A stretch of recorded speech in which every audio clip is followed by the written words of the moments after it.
왈패짓은 하기 싫습니다. 죽는 건 하나도 무섭지 않소. 근데 이 꼴로 사는 건 무섭소. 한 놈도 놓치지 마라! 탕류 지난 5화 정천이 왈패를 잡아들이고 이돌개가 왈패를 풀어주며 끝이 났죠. 그리고 되려 정천이 왈패와 손을 잡고 사리사욕을 채웠다며 정천을 잡아들입니다. 탕류 6화 7화의 스토리는 과연 어떻게 될까요? 지금 바로 예고 들어갑니다. 정천은 차디찬 옥방에서 절망감에 좌절합니다. 자신의 모든 것을 바쳐 지키려던 정의가 한순간에 꺾였다는 좌절감이 그를 덮치는데 눈을 감자 왈패가 된 시울의 얼굴이 아른거리죠. 같은 시각 최씨 상단, 최은은 답답한 표정으로 늦게까지 서책들을 살펴보고 있습니다. 마포나루터 엄지가 된 무덕이 상단의 물기를 여전히 맡고 있었고 막대한 재산과 정보력을 가졌음에도 손발이 묶인 상황에 걱정과 초조함이 뒤섞여 있죠. 이리 손 놓고 있다간 돈을 버는 족족이 다 세금이란 명목으로 뜯길 상황. 바로 그때 어두운 그림자가 문을 두드리고 들어서는데 그는 바로 장시울이었습니다. 그는 조용히 들어와 최은 앞에 서고 최은은 경계심 가득한 눈으로 그를 응시하죠. 이곳에는 어쩐 일이냐? 왈패가 이 밤중에 나에게 무슨 볼 일이 있어서. 그러자 시울은 말합니다. 아가씨께서는 제가 단순한 왈패 나부랭이로 보일지 모르지요. 하지만 저는 이 마포나루토에서 오랫동안 삶의 터전을 닦아왔소. 이 탕류를 거스르지 않으면 나 또한 휩쓸려 갈 뿐이라는 것을 몸소 배웠소다. 그래서 나에게 바라는 것이 무엇이냐? 아씨는 장사치지요. 제가 아씨께 득이 될 기회를 드리겠습니다. 최근 왈패의 엄지가 바뀌었다는 걸 아실 겁니다. 그 검지가 바로 접니다. 힘없는 일꾼이었지만 굶어 죽을 바에는 차라리 탕류에 섞여 제가 할 수 있는 걸 하기로 했습니다. 앞으로 최씨 상단에만큼은 횃불세와 어떠한 추가세도 묻지 않을 것을 약조하겠소. 대신 정천 관원을 구해주시오. 그자가 있어야 이 혼탁한 탕류에서 조금의 빛이라도 발할 수 있을 것입니다. 손해보는 장사는 아닐 겁니다. 그러니 도와주십시오.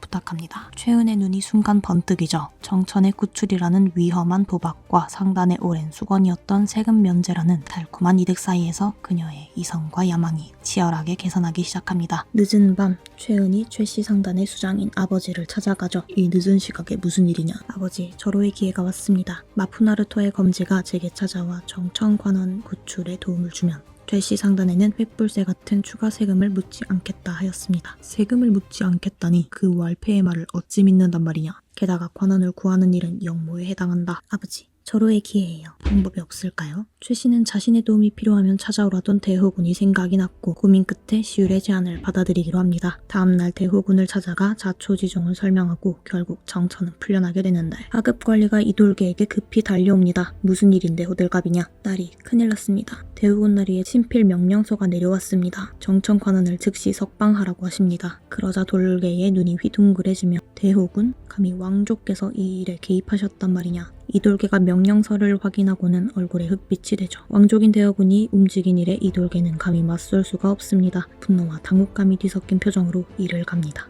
잠시 후 옥문이 열리고 수척해진 정천이 풀려나죠. 그는 믿기지 않는 표정으로 주위를 둘러봅니다. 이돌개는 정천을 노려보며 살기 어린 눈빛을 보내는데 연고 하나 없는 줄 알았더니 대호군은 어찌하여 아는 것이냐. 운 좋은 줄 알아라. 정천은 자신이 풀려난 정확한 연유를 알지 못한 채 감옥문을 나서고 이돌개가 말한 대호군을 찾아가 연유를 묻죠. 설을 풀어주신 것이 대호군 말이십니까? 그렇다.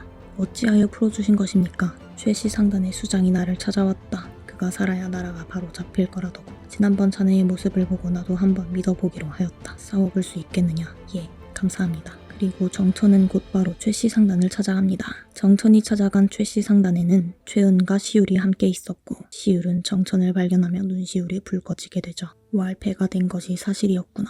시울은 고개를 떨구며 실망시켜 미안하다고 말하죠. 정천은 옆에 있던 최은에게 대호군 나리를 뵙고 오는 길입니다. 최씨 상단에서 저를 구해주었다 들었습니다.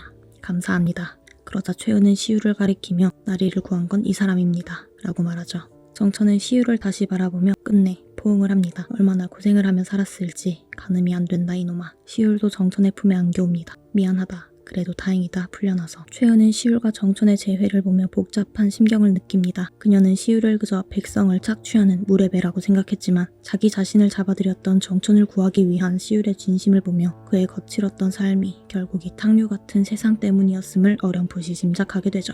그녀의 마음속에 시울에 대한 정이 싹트기 시작합니다. 그날 밤 이돌개는 자신의 방에서 술상을 엎으며 분노를 폭발시키죠. 감히 대호군이 그놈이 내 일을 방해하다니. 정천 그놈을 이대로 둘 수는 없다. 다음날 돌개가 찾아간 곳은 바로 새로운 엄지 무덕. 무덕아, 이 이돌개가 너를 살려주고 빼내주었으니 넌 내게 빚이 많겠지. 이번 달 세금은 곱절로 내도록 하여라. 물론 내 놈 검지인 장시율의 목까지 전부다. 무덕은 숨을 들이키며 불길한 예감에 무덕의 얼굴이 새파랗게 질리는데 이에 돌개는 선택지는 없다. 내 놈이 살 길은 내가 시키는 대로 하는 것뿐이다. 알겠느냐? 그렇게 탕류는 새로운 국면으로 접어들게 되죠. 혼탁해져버린 세상에서 사람다움을 지키기 위해 싸우는 사람들. 그 한강의 바람의 중심에는 장시율, 정천, 최은이 있을 것 같죠? 탕류 6화 재밌게 보셨나요? 어떻게 스토리가 전개될까요? 여러분의 생각을 들려주세요. 오늘도 무비쿠키 스토리가 재밌으셨다면 구독, 좋아요 부탁드립니다. 또 재밌는 드라마 리뷰로 찾아올게요. 안녕. 그 새끼 어딨냐고. 아무래도 인물 쳐야 질서가 잡히겠다.